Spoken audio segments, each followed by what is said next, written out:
దేవుని యొక్క వాక్యాన్ని, దేవుని యొక్క మాటలను విని లోబడటం వలన కలిగేటువంటి ప్రయోజనాలు ఏంటి, ఆశీర్వాదములు ఏమిటి అన్నది ఈ యొక్క వీడియోలో మనం ఆలోచన చేసే ప్రయత్నం చేద్దాం.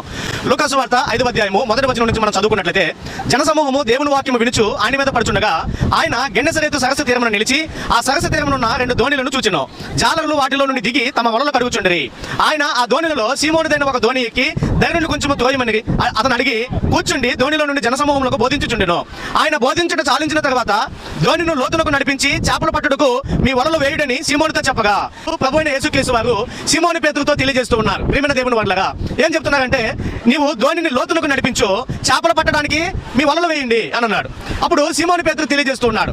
సీమోను పేతురు అంటున్నాడు, ఏలినవాడ, రాత్రి అంతయు మేము ప్రయాసపడితే కానీ మాకేమీ దొరకలేదు.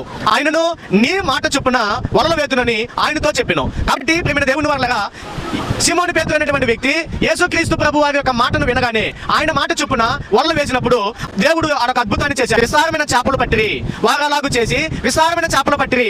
అందుచేత వారి వలలు పీలిపోవచ్చుండగా ప్రియమైన దేవుని వాళ్ళగా సమృద్ధికరమైనటువంటి ఆశీర్వాదములు ఆదినాన్న సీమోను పేతురు గమనించాడు, చూశాడు. అప్పుడు అంటున్నాడు, ఏలినవాడా, నీ దాసుడైన నన్ను. ఆయన ఏం చెప్తున్నాడని చూడండి. 8వ వచనం, సీమోను పేతురు అది చూచి యేసు మోకాలు ఎదుట సాగిలపడి, ప్రభువా నన్ను విడిచిపొమ్ము, నేను పాప. కాబట్టి ఇక్కడ మనం వాక్యాన్ని గమనించగలిగితే దేవుని యొక్క వాక్యాన్ని విని దానికి లోబడటం వలన దైవాశీర్వాదములను మనం పొందుకోగలము. సీమోను పేతురు అద్భుతమైనటువంటి ఆశీర్వాదములను గమనించాడు, తద్వారా దేవునిని మహిమపరిచాడు. Thank you for watching. May God bless you.